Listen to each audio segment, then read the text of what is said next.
Hello and welcome everyone to the fourth and last episode of the short series Staging Ancient Greek Tragedy Then and Now, hosted here at UCL in occasion of UCL's annual classical play, which this year will be Euripides Electra, running from the 9th to the 11th of February 2022, so literally next week, at the Bloomsbury Theatre. More information on tickets, pre-show talks, as well as videos, essays about the play can be found on our website, www.ucl.rqk classical play. And I am joined today by the director and assistant director of this year's play, Zoe Morris and Lucy Vadman, and Luca Wade, who's the music director of the play. He will be interviewing our two special guests on this week's episode on music and dance in Greek tragedy, Then and Now. Dr. Marie-Louise Crowley, who's a choreographer and artist researcher and assistant professor in dance and cultural engagement at the Research Centre for Dance Research at Coventry University, and Alex Siverman, who is a music director and composer and currently doing a DPhil in ancient and contemporary music at the University of Oxford. So thanks very much for joining us today, and over to you, Zoe, Lucy, and Luca. Nice to meet you, Alex. Thank you very much for coming. I just wanted to start off quite generally. How much do we know about ancient Greek music and its use in theatre, and how much do you think this knowledge should inform the way we approach music in contemporary productions of classical plays? Yeah. It was a great question. Nice to meet you too, Luca, and thank you for that sort of broad but really tasty question. The short answers are we know a bit about music on the ancient stage, and the very short answer to the second part of that question, which is how much should what we know about it inform what we do for a contemporary production.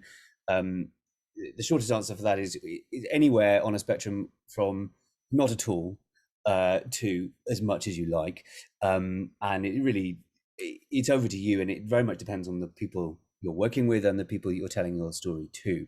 In terms of what we've got, the best and the most interesting, there are two really interesting and important sources for what music did on the ancient stage. The best and the funnest one to look at is really Aristophanes' description of Euripides and Aeschylus in the Birds. I mean, it's the, sort of the most cited primary or sort of secondary source for how these composers are writing, where essentially he mocks the other composer dramatists of his age. I mean, it was written in the year that Euripides died. It's a very affectionate picture of a man whose music was loved and very well known, and he gives some examples of really Euripides' worst habits and of Aeschylus' most sort of famous traits. He talks about the way that they put their songs in the shows. He talks about different aspects of their composition.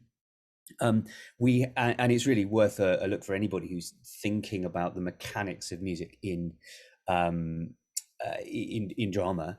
That's really the great starting point. And we have obviously a handful of papyri of actual music, including some fragments or bits of songs from shows.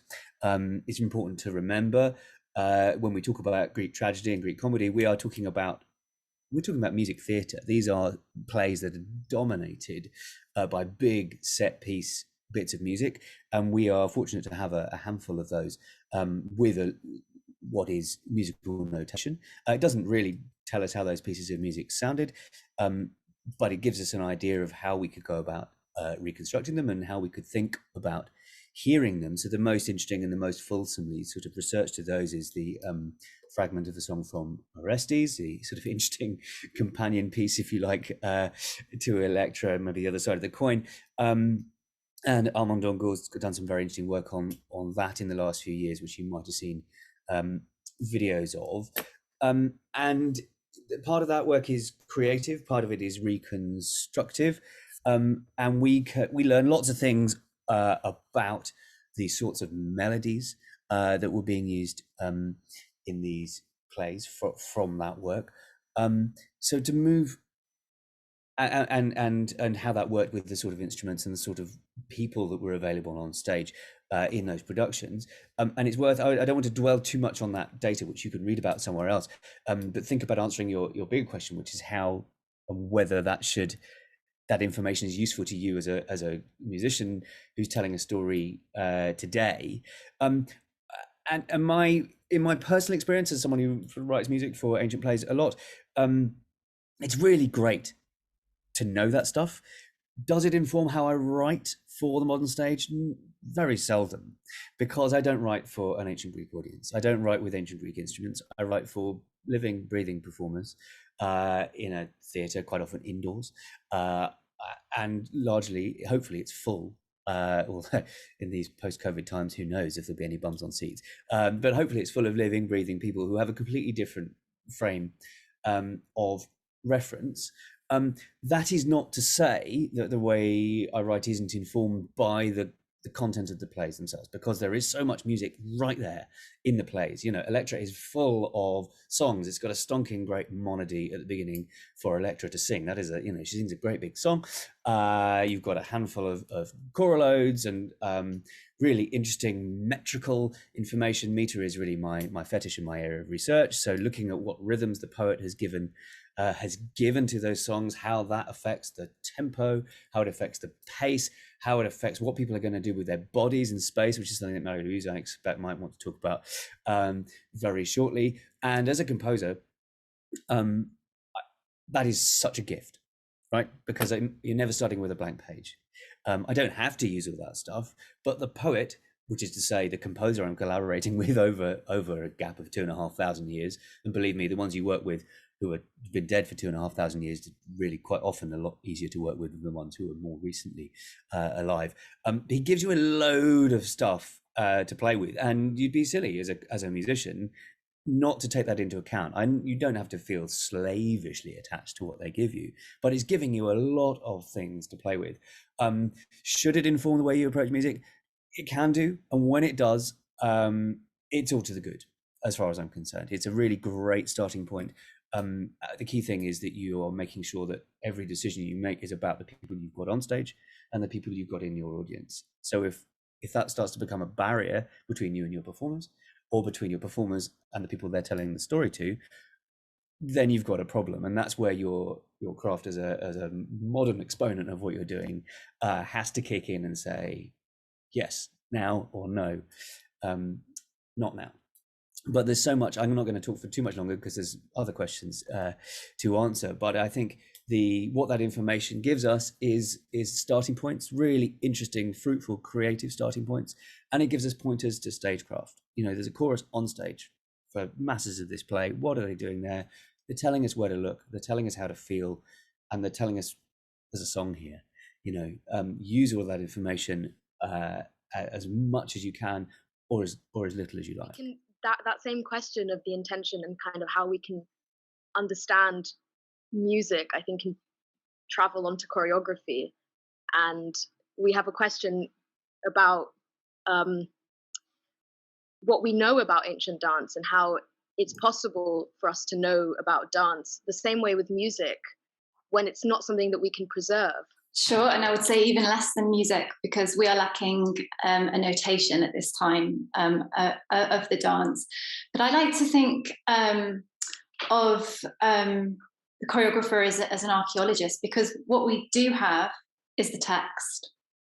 And we also know that the dramatist was also composer and choreographer. And so I think the clues for choreography are in the text. And so a lot of the work that I've done has been working with dancers on a chorus, asking them to approach the text as sort of dancer archaeologists to kind of unpick the clues that are in the text, as Alex mentioned, not only in terms of rhythm, but also in terms of imagery that can allow us to begin to build a bodily language. So what I'm really interested in is I'm not going for, in my work, any type of reconstruction at all, because reconstruction, at least for the dance, because it's ephemeral, it's an impossible endeavor. And so what I'm really interested in is actually unpicking the relationship between the ancient text and the live dancing body of the chorus, or the live dancing bodies of the chorus, and how the body can both illuminate what is in the text and also take us beyond what is in the text. But for me, the work is to go back to the text to uncover the text's physicality and to discover from the text how the chorus moves. I think all the clues are there. And so when I'm working on a project looking at ancient dance that's working around ancient texts, whether that be the tragic chorus or whether that be from ancient pantomime, it's really to mine the text for the clues of how we might move today. So again, as Alex says, it's a creative act. It's a creative endeavor across time and space. That is so interesting, because we've been having all these conversations in our rehearsal rooms about how, you know, we're not recreating because we can't. There is so much, you know, distance and time and things that we don't know. And that, yeah, it's very nice to hear you also speak to that. Shall we stay in the realm of dance for a minute then, as we've sort of touched on this question of time, and ask, so what do you think that choreography meant to the Greeks, and how might that differ from what it means to us for today, for, you know, both the performer and the spectator? So I think what we have to bear in mind is the high stylization and the training of the ancient dancing chorus. So to bear in mind the long rehearsal period that there would have been, and the almost militaristic kind of side of training in terms of choreography. And for me, that opens up questions of, okay, so uniformity of choral movements. So I suppose we do have the, you know, some iconographic evidence that does suggest a uniformity. And so I'm struck by that uniformity then.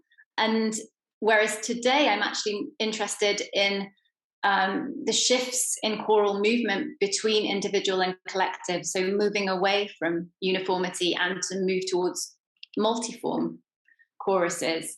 And what I really enjoy about this type of work is navigating the shifts in the choral dancing body between the individual dancers and the body, the collective body of the chorus that's shifting in and out. And I think I want to move away from a sense of a uniform chorus, because for me there's something in the shifting between the individual body and the larger body that really speaks to what I've begun to think about as a chorus that can be self-choreographing, that can navigate, that can learn to come to a place where as a body they can take a collective shared responsibility for movement. So rather than it being an imposed uniform, if you like, unison movement that might be imposed by a choreographer. No, actually what's more interesting today is to work with choruses so that they can get to a point of liberation within their movement where they can self-choreograph. Does that make sense? So we're building there on work that's more in the contemporary theatre tradition from Jacques Lecoq onwards about, you know, I think, and Helen Eastman has picked this up about the idea of a non-choreographed chorus, in terms of the way in which a chorus might move that might be similar to natural movement if we think about a flock of birds or fish moving. But for me, there's something actually different between a non-choreographed chorus and a self-choreographing chorus, if you like. It's the next step on. And it also necessitates today a training with a group of actor dancers, performers, to come to a place where they have that freedom to be able to improvise and to self-choreograph. Whereas I think, you know, in terms of this idea of training, perhaps then, if you like, then as opposed to now, there was more perhaps a sense of uniformity. I mean, we don't know, but that is my kind of a hint. There's a hint of that there for me. So moving away from uniformity towards multiformity, I think is what I want to say. To just pick up on something that Alex mentioned earlier was about meter, which when we study like classical texts, one of the main things is it's all written in a certain meter, and I think Sophocles in tragedy at that time was iambic trimeter. I think, is that right? Largely for the dialogic passages, yeah. Okay. Although you don't find that so often in the songs, as it were. Yeah. So I guess it's more obvious in the choral odes where it's meant to be musical and there's dance accompanying it, but then throughout you have this very cleverly composed meter. Now we're doing a modern translation, and I don't think Emily Wilson sticks to that the whole time. I've read bits and I'm like, oh, that seems like it's in a specific meter. I haven't worked it out, but it seems like she's definitely alluding to certain bits of that. That seems like a really key important thing where in natural speech, some things are trying to mimic natural speech, but some things like a strict meter throughout or in certain bits of plays seem to like really allude themselves to very musical things being done with them, whether that be underscoring or something in the way that people recite their lines. How have you like explored that and the role of meter? Okay. Yeah. I mean, it's sort of my favourite question, really. Meter is where it all starts for me. So, and I think you should make no bones about it. Like with what the meter is telling you very explicitly. It's a red flag. It says song here, movement here. There is business. There is stuff going on, and it's because, as you say, I think you put that quite elegantly, especially when you come out of sort of passages of trimeter and into other rhythms and combinations of rhythms, which certainly to modern ears feel exciting and other and different, because we're very used in our modern world to songs that have a uniform meter. They're in a rhythm. They're in 4/4 or they're in 3. They're largely in 2 or in 3 or in 4, and they stay in a meter for a long time. Which is to say, you can sit in a rhythm. You know what a song's going to do. You know what to do with your body. You know how to dance to it. The thing that we find when we look at the songs in the choral odes of ancient tragedy is a great variability, line on line or verse on verse. We find ourselves in different, for want of a better word, and it's not strictly the accurate one, but you can think about it in these terms if you like. Essentially, constantly changing time signatures. We are asking ourselves to put our bodies about, and by bodies I'm also talking about the stuff in your mouth, your tongue, and our breath, which is the stuff that we make song with. You're being asked to move it in a way which doesn't mimic speech. It is, so as Marie said, it's stylized. It's taking you away from naturalistic speech, which is to say, it is affected. So it's hugely, I find it enormously attractive, and it's the reason I do what I do. And being involved in production of ancient plays, particularly ones in the ancient language or in translations that use sort of isometric translation, so which is to say translations into modern languages that mimic or appropriate the rhythms from the original. It's so exciting because it makes it gives you an opportunity to make songs that sound like nothing else that we work with. And there's so much more information to be mined in there. Can I tell you what all the answers are? What every rhythm is asking you to do at every stage? Absolutely not. But every single one opens up creative opportunities. And I mean, the play you're working on has. I had a quick look through. I wouldn't dream of lying and saying, just off the top of my head, it's full of choriams and the odd documiac. That would be disingenuous. But I did have a look through. It's quite interesting to see metrically what's going on there. And it's quite a lot of heavy choriambic lines, which is to say they're quite steady, 4+3, 1, 2, and 3, da da da da da, and again. So which if you like it, so it essentially like a 7/4 rhythm in modern musical parlance is one way you could interpret that, which is interesting because it's quite staid, but it's missing a beat. it skips you forward at the end of a line. It has a forward momentum, which sort of these lovely odd number combinations of rhythms do. It's very attractive. There's a sort of celebratory chorus in the middle of a lecture, which is largely Dochmiak. All your old editors and critics will tell you that Dochmiaks are the rhythm of maximum excitement. I mean, what does that mean? Essentially, but it is a rhythm, and it's a combination of rhythms that jaunty, and they're agitated, and they're irregular. What they don't allow you to do is to put one foot after the other in a regular rhythm. They seem to invite movement on a more exaggerated, more excited level. And again, when I talk about movement, it's so important, I think, to think of these holistically. I really appreciate, Mary-Louise, when you say, these are dramatists. I think about these as dramatist composers. That's a phrase you don't see often in the literature. Actually, they're more than that. They're dramatist, composer, choreographers. They're triple threats. And they're really interested in controlling, with every mark that they put on the page or not on the page, what they have the capacity to do there is to control where their chorus put their bodies, or bits of their bodies.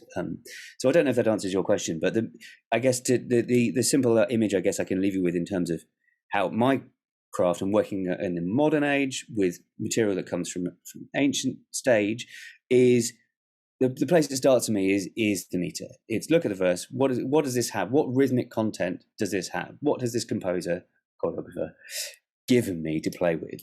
And just sort of parroting that or interpreting it straight as, long equals crotchet, short equals quaver, becomes quite unimaginative quite quickly. But saying, all right, here's these shapes. How can I amplify? How can I alter? How can I reflect these shapes? And what does it do for me if I use those as a starting point? Well, it is always my starting point. It's not always reflected in my end point, but it's what stands between me and a blank page. And as a composer, I really don't like blank pages, which is why I really like working with ancient dramatists. Thank you very much. I wish I'd known. I wish I'd thought of that before, hearing that we're using the modern translation, I would have thought, all right, okay, cool. We'll use modern music, and hear the scene, what kind of mood it creates, blah blah blah. But that the fact that she uses certain meters, and then you can bring that out and count them up and see, what can I do with that? And it's not a lost opportunity, Luca. The show's not open, but also you've got your next one. I mean, partly it's what I'm telling you here is that I've been cheating. I've been making music for ancient plays since about 2006, I guess, and it's not all my own work. I'm happy to put my hand up and say that. I am standing on the shoulders of people who had really interesting ideas. Thank you so much. That's so interesting. And I actually, relating this to choreography and to one of the questions we wanted to ask about what do you think dance and choreography meant to the Greeks and how that might differ from today, I read something so interesting that I think music is really tied to, which is the idea that the choral odes represent a time where the audience can pause for thought, and after the dialogue and after the action of the heroes. And do you think choreographically and musically that's something that was really important to the Greeks, this idea of this moment for rest or for processing? And do you think that's relevant today, and that's something that we try to recreate? That's a really beautiful question. I'm wondering if it's somewhat paradoxically, given that this is an all singing, all dancing moment, that if it's not also a space for listening. And I think the beauty of the chorus is its ability to listen to each other. The chorus you can't work together as a body of dancers if you are not listening and attuned to each other. And so in some ways, I'd like to think that the chorus gives us a model for listening. And I'm sure it's the same musically as well, that sense of real embodied listening, if that's not an oxymoron, but this real sense of a place for listening with the skin, listening with the muscle, listening with the bone, listening with the breath. And as Alex was speaking, I was really again struck by the importance of breath for the chorus. There's no collectivity without collective breath about learning how to sing those lines and move those lines and embody and give flesh to those words, unless there's a common breath. And it's to breathe together, we have to listen together. And I think that the chorus can therefore be a really, really, let alone for the Greeks, but for us today, can be a really important model for how we can better learn to listen to each other. I respond to that. I'm really interested to know also whether you think that's true. As you say, I'm not. I think it feels a bit of a cop out to say, oh, now we can have a nice song and everybody can get their breath back. As you put your finger on it there, it's completely the opposite. Actually, it's a breathless moment. It's where stuff happens. Stuff happens differently in the choruses. But I think you will all relate to this experience, and we've all had it at some point, which is that a tragedy on the page is not the same as it is out loud. When you read a tragedy on stage, you read the scene, and then you get a little bit lost in the chorus. And then you read the scene and something happens and you get a bit lost in the chorus. When you go and see a tragedy, you realise that 3/4 of what you're watching wasn't on the page to start with. The scenes are very short, things happen, but really, it's everything happens in the choruses. I think, if anything, it's the other way around. the episodes for me are where I catch my breath in between the intense experience, which is multi-sensory experience of the density of the poetry that happens in the choruses. You can't think of them as I think of them as a breather seems a bit wrong to me, and thinking of them as songs as well is kind of wrong, because the imagery comes so thick and fast. In where you shouldn't hope to understand a chorus line by line as it plays at you. It's lots of ideas being thrown out. They need time. They need space. And that everything happens in there that puts everything else into context. The one other thing I would just add to what we just talked about is this thing that I think Mary's alluded to, and you talked about the instruction of the chorus. It's so important to remember that the chorus are the audience, which is to say the audience contains a lot of people who have the experience of being the chorus. They're not just there to represent, they really are people who otherwise would be in the audience. They are citizen performers. The reason they have to be trained so hard is because they don't have skills to start with. They're not professionalized.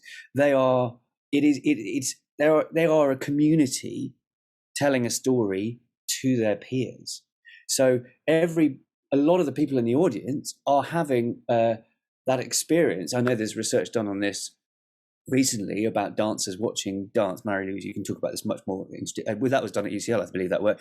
Kinesthetic empathy. Right, there we go. So there are people who are watching the experience of something that they've done before. And they are totally exactly. There's a holistic empathy with the people who are doing that thing that they themselves have also learned to do. So it's not where they switch off at all. It's where you actually reach out.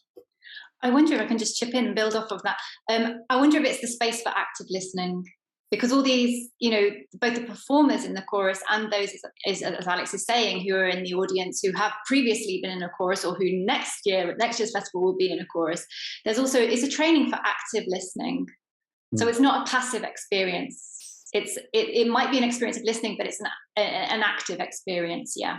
That is so interesting. And I was thinking about this the other day, is that because this is, a UCL production, a production of students that is going to be watched by a lot of other students, is that not a little bit kind of similar to, Athenian citizens watching other Athenian citizens? I think there might be something in there that is quite, and we've got a lot of, people who do a lot of, student drama watching people doing this performance. So I wonder if that will be present in the experience of this production.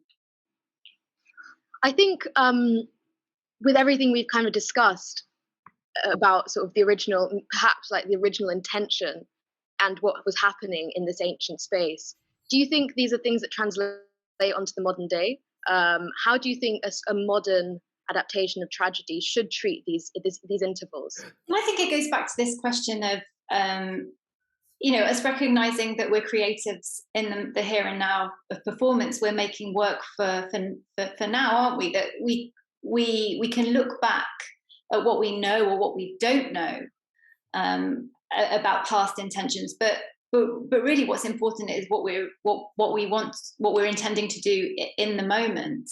So it goes back to this idea of not wanting, it's a creative act. It's not a reconstructive, it's not we're not doing reconstruction here. We're doing reimagining, which is informed, as we've said earlier, and as Alex said earlier, which is informed by what we know or what we don't know. My curiosity is what dancers, kind of what we call dancers' embodied knowledge is. So what the knowledge that dancers today hold in their bodies can bring to these amazing plays, and how that might eventually allow us a greater understanding of what's going on. But really, we're making plays as artists. We're making plays for now. I don't know if that quite answers the question, but yeah, absolutely. I think so much of what we've done with the chorus is, and this has come out in our different interviews and conversations, has been reimagining their identity and what the choral odes, what kind of insight we gain into community and into the thoughts of these characters. And so we in many ways go away from it's quite a naturalistic approach to the thought of this community and what individual characters within that choral body can tell us about the world that they live in. Yeah, the word I've just scribbled down because it occurs to me, it's the way I could answer that question for you is the, I mean, and it's connection. Connection is the thing that the chorus do. They represent. But that word itself is inadequate because it suggests a distance between the people in the audience and the people on stage. I think it's quite a dangerous question when you say how should we do it. I hope the answer to that is slightly different every day, every year, every show. But if you're finding the things in the piece, and particularly in the choral odes, that do push buttons with your audience, that stimulate thought, that precipitate recognition or empathy, or any other of a sort of whole gamut, a range of thoughts, feelings, reactions, emotions to what they're seeing, then you're doing it right. But you've got to keep asking the question: is this relatable? I think it's really interesting. We've been thinking about sort of play as two phenomena, as an ancient thing. What did they do then, and what should we do now? And they're kind of all the same. I think the imperative of the dramatist in antiquity was some of the job that they're doing it should be the job that we're doing now, which is, here's a story. Why am I telling this story? As a director, I'm guessing you have an answer to that. Who am I telling it to? That's really, really important. If you're doing it in isolation, then you're not really doing it at all. And what are my instruments? To use musical language, what's on my orchestral palette here? It's cheeky to ask that question, but because the answer is, in musical terms, what's the biggest instrument in a Greek tragedy? It's the chorus. What's the thing that makes the most noise, that dominates airtime, bandwidth, stage time? It's the voices of a small group of humans who are drawn from the crowd that they're talking to. So in a sense, that should make connectivity quite easy because they already speak the same language, and you're finding that you're working with students, the things that your students are interested in, presumably aligned to some extent with the students in your audience, although they might be slightly keener on Greek plays. But you've got a point of contact there, and exploiting that point of contact is the bringing those people into the world of the story is the job. One of my questions was balancing comedy and tragedy within the same play, and you had a little bit of that, in comedies where you'd have like para-tragedy, but for this, I think Zoe's gone for this. She's you're trying not to make one extreme more than the other. It's not half and half, but it's like the tragic bits are tragic, but there's a sense of hope at all points, and the funny bits are funny, but it's also about a murder. And I guess for both of you, how can you balance that musically and dance? Like, you have I've gone to productions where you see, beautiful dancing, but then I've also seen in Greek tragedy, people, they look like they're convulsing, and it's trying to show anger and sadness, and it looks like they're having a seizure, but actually it's a choreographed dance. And same thing with music, like it can be so subtly one thing and another, and they both help each other. Yeah, it's a really interesting question. In terms of just think about your question musically, in terms of the balance of comic and tragic elements. And I know that's something you want to bring out in your piece. I think it's, for me, a score doesn't have to be strictly one or the other, right? So I think it's really important there's a job there. So orchestration is kind of the wrong word for it, but you want to make sure, I think for me it's really important in terms of thinking about the sound world of a piece, that if it's got comic elements and it's got tragic elements, you want to build that out of elements that feel like they belong together. So it's not a great solution when you've got something which is tragic to bring out your heaving string orchestra playing, the Adagio from Mahler 5, and then in the next scene when you've got a physical comic moment to bring out your swanee whistle and your trombone. You can't treat every moment in isolation. You've got to orchestra, you've got to write, you've got to respond to the whole story, which means equipping your players or your whatever it is, your sound world, or with the tools to do the whole job, finding the broadest expressive range from things that sound like they belong together and are designed to tell the story that you're telling. So you can still do comedy and you can still do tragedy, but the job is to make it feel like all of that comes from the same place, and to underscore the whole show that can embrace and encompass those moments. That sounds like a sort of a weird, it's both vague and technical, that answer. But for me, it always comes back to, it's, what's your voice? What are the instruments? Who's making noise? How is it supporting the action? If you've got the right things there, and they cohere, then you can really push the boundaries from the really dark to the really light. And actually, your show is going to be more interesting if it does. But if it coheres, it'll do it successfully. If on the other hand you treat them in isolation, if you segment your show and you segment your score, that's where you lose your. Again, it's about connectivity, isn't it? Then that's where it starts to drift apart. I don't know, Mary, would you have a sort of thought on sort of physical cohesion in terms of? I really, really like that idea, actually, that holistic way, thinking about this in a really kind of holistic way. And for me, it kind of comes back to this idea of, I guess, this idea of layering choreographically, actually. Taking back to that idea, I suppose, of archaeology, we're excavating all these layers of different things that are going on at the same time. That's the ambiguity sometimes of those moments.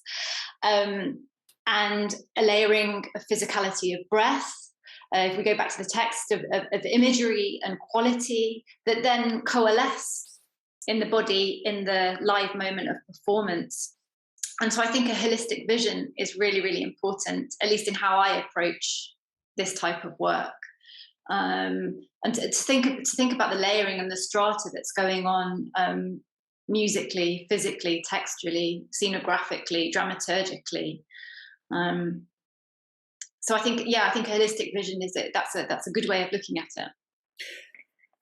Yeah, I think I think we agree. It's about identifying the voice and then finding where it can go. The right medium, isn't it? Is the right language of expression, and then working out what you can do within that language that's dark and light, that's violent, that's playful, that's tragic, that's comic. Yeah, and moment to moment as well. Yeah, and how that's shifting constantly. Yeah, and not being afraid to throw away the one that doesn't work. I mean, the process is so interesting. We haven't really talked about process. We've more talked about product in that answer, but yeah, don't be afraid to get it wrong first. I would say is the really important thing in terms of that balance. Wow, thank you so much. Thank you both for joining us today. This has been such an interesting and enriching discussion. And Zoe, Lucy, and I last week went to UCL's Open Day, and one of the first questions to present the production, and one of the first questions was actually about dance and music. So I think it is really one of the most important aspects of staging a Greek tragedy today, or a Greek comedy, for that matter. So thank you very much for this very rich episode, and I hope to see you all next week when the play opens.